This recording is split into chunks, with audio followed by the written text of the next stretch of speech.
Welcome to another episode of RAW and UNCUT New York Sports, where we talk about the Mets, the Nets, and the Giants.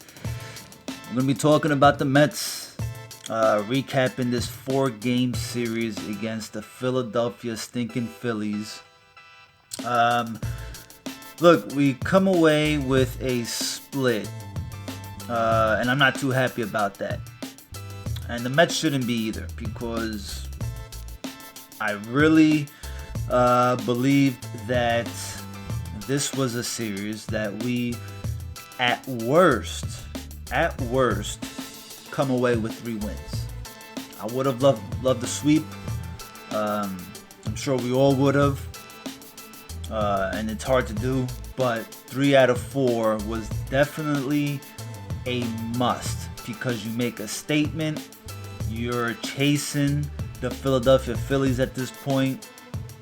You have to, keep that confidence, keep the ball rolling. And unfortunately, we had a nice little comeback on Monday, down 6 runs, but unfortunately, comebacks are not in the standings. Wins and losses is all that matters. And once again, we didn't get great pitching from David Peterson on Monday. And then, the bullpen did not hold up. It's end of the deal. Familia with the blown save. Miguel Castro, giving up a home run and 2 runs in total in relief. So, I'm not thrilled about splitting with the Phillies. The Mets really have to start winning these series and, winning the games that they're supposed to win. Plain and simple. We got another series now coming up against the Orioles, and I don't know if it's a 2 or 3 game series, but whether it's 2, 3, 4, 5 games that we play against the Orioles, we better win all of them, because there's not much time left. We'll go over some of the bright spots from this series. I think we can start with Andres Gimenez. Man, that kid had a fabulous game on Monday. Defensively at the plate for the series, he went 7 for 15, scored 5 runs, 4 RBIs, and a double. He's really making the decision to sit Ahmed Rosario a whole lot easier for Luis Rojas. I tweeted a while back that Rosario and Gimenez were going to be, we're going to have the infield on lock in the Mets' future. And unfortunately, Rosario is not looking like part of the big picture here lately. He struggled throughout the season, and Gimenez, kind of really stepping up to the plate, if you will, and, shining on the field, is really making it, hard for Rosario to get some playing time back. So I really wonder what it's going to do to Rosario's mental state of mind going forward. But Gimenez has surprised many of us. Hasn't surprised me, but he's come around at the plate, which is huge, because that's where I kind of saw him lagging a little bit. I knew his glove was there, but at the plate, I thought it was going to get some time to get used to hitting major league pitchers. But he did it against Nola. He did it against Wheeler. So really, really impressed with what he's shown at the plate.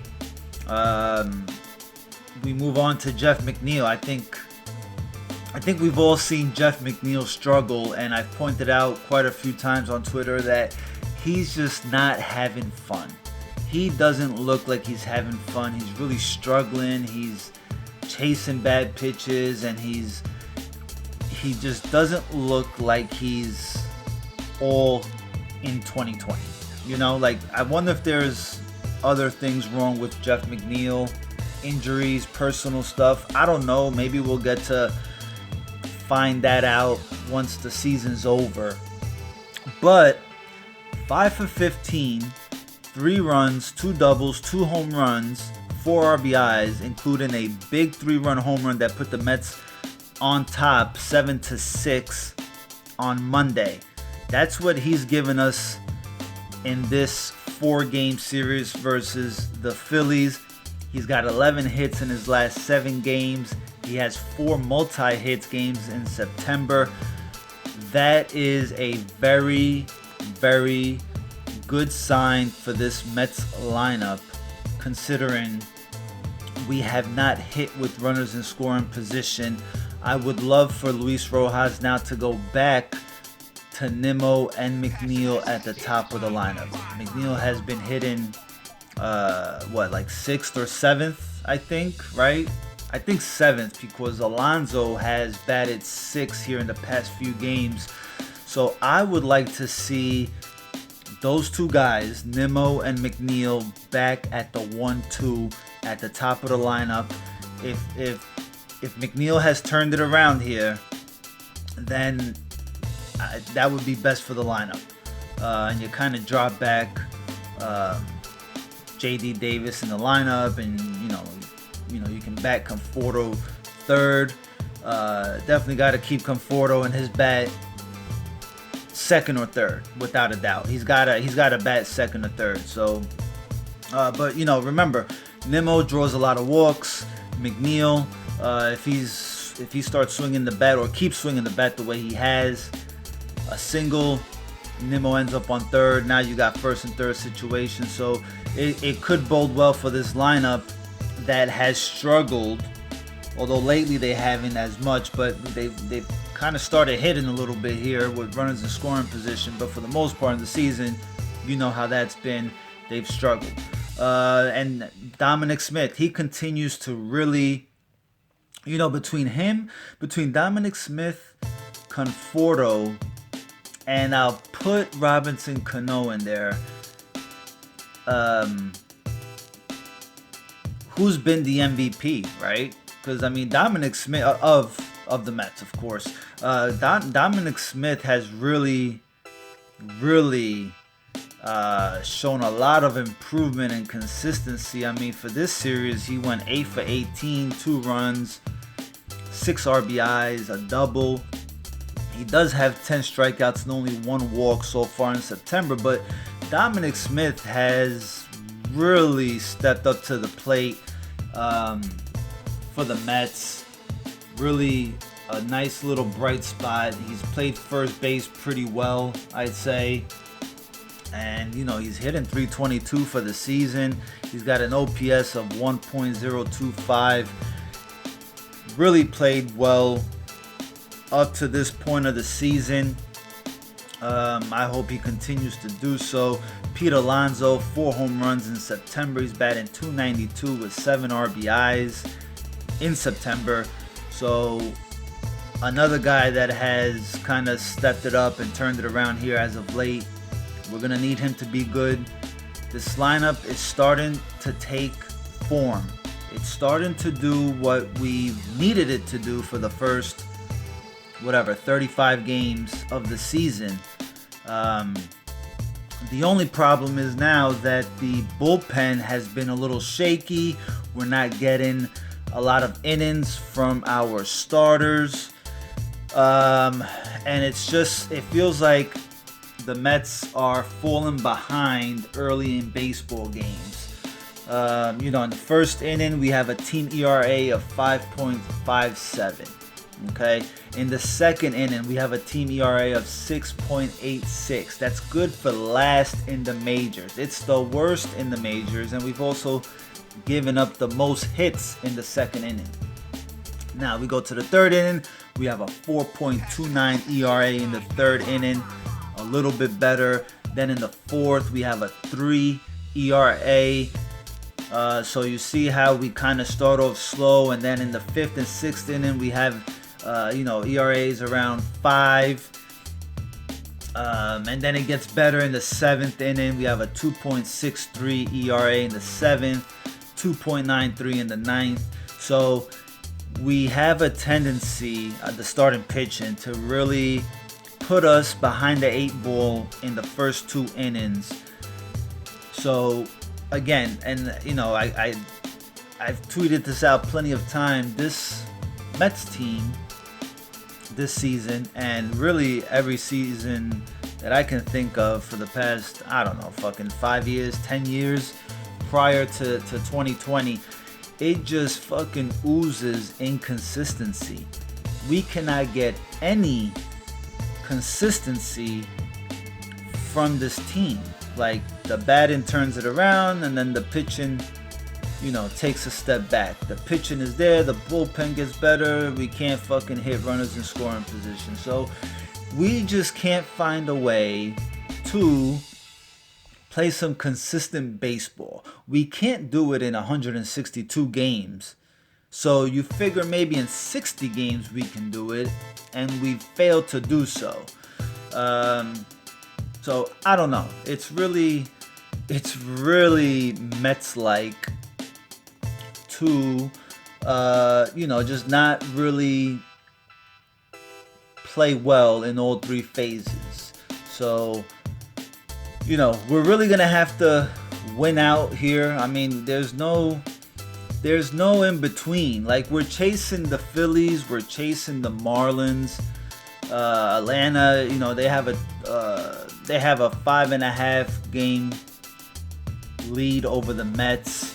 So there's really not much, you know, at this point I'm scoreboard watching. We're watching what the Marlins are doing. We're watching what the Phillies are doing. We're watching what the San Francisco Giants, what the Brewers, what the Rockies are doing, because those are all teams we're chasing right now.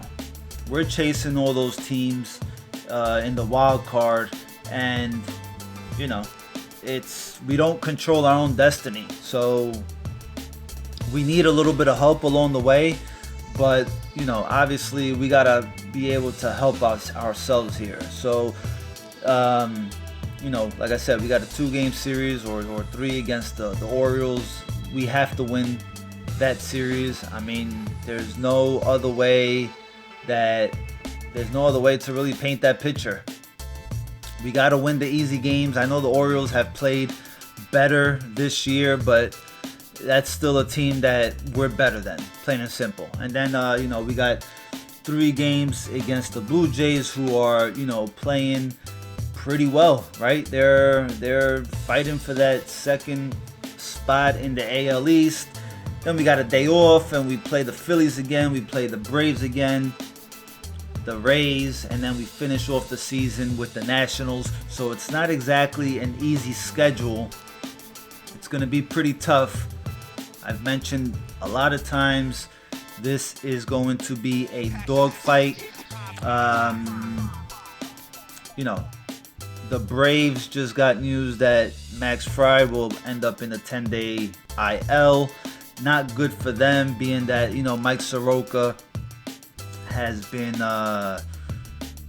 shelved for the whole season. So now, you know, Max Fried has pitched very well for the Braves. That's a big loss for them. The Marlins, they continue to hang around and be pesty. That's not a surprise. That's pretty much always been the case with the Braves. And look, the Phillies, I've mentioned, have the worst bullpen in the majors, but they have an offense that can put up runs. They continue to have a 1-2 punch. Zach Wheeler, just a victim yesterday of, you know, poor bullpen. He pitched pretty well.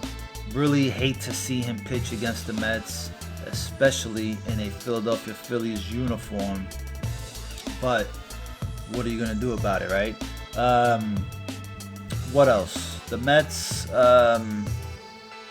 look, the Mets just have to get it together, man. There's really no in between. Like I said before, they just have to win these games, and they just got to win these games, man. David Peterson yesterday didn't pitch too well. The bright spot of yesterday, I would say, was Erasmo Ramirez. You know, he came in for relief, pitched 5 innings, 1 earned run, 2 hits.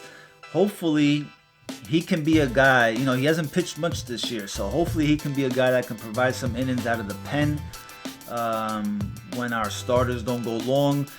I do see Seth Lugo going deeper into games. He had a pitch count issue. In one of his starts against the Phillies, he went 5 innings, but he threw for 80 pitches. I think, you know, this is going to be his next start. Will be his 3rd start. I think he'll be more comfortable.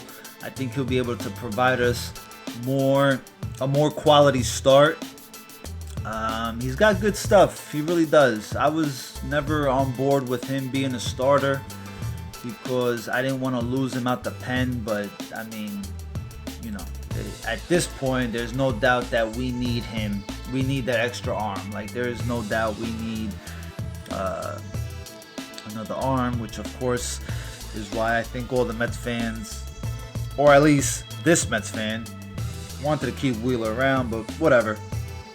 But yeah, Lugo looks on his way to get into a point where he can provide 6 or 7 innings. Porcello, he's kind of fell victim to poor starts early on. Gives up runs, only 1 or 2, and then he really cruises, man. Like, he really settles down nicely. So he's turned in, you know, other than DeGrom, he's really been our most consistent starter, I'd say. So no bashing of Rick Porcello. He's pitched well. Overall, he's pitched well. I think Michael Wacha starts for us the first game against the Orioles. Interesting to see what he looks like. I know it's going to be against the Orioles, so I'm not putting a lot of value into this start, but I do want to see him pitch well. I want to see how he looks out there, and hopefully he can provide exactly what Porcello has, you know, just being consistent and giving us, you know, a quality start. Although the slow start, it still has been quality start.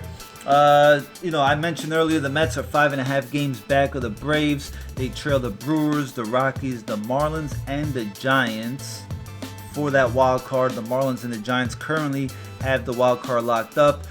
Mets, here's the thing though. Mets are even in run differential. The Marlins are -8, the Brewers are -34, the Rockies are -36, and the Giants are also even. The Mets, for the most part during the season, have had a run differential of negative whatever. For the most part of the season. I say half of the season has probably been -20. So they've really turned it around here to be even at this point of the season. Obviously, they turned it around. The other teams that we're chasing, they have either regressed or, you know, they're in the negative. So I think that is a bright spot. Again, if we can get all 3 phases of this Mets team to play consistent, we could make a run for that second wild card, which that's kind of what I'm hoping for. So, you know, that's pretty much it, man.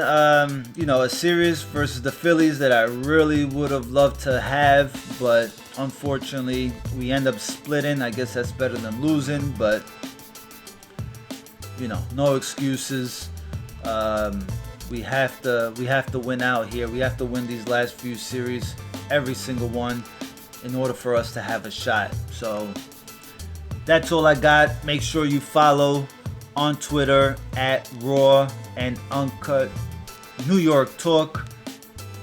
Into the next one, keep it raw and uncut.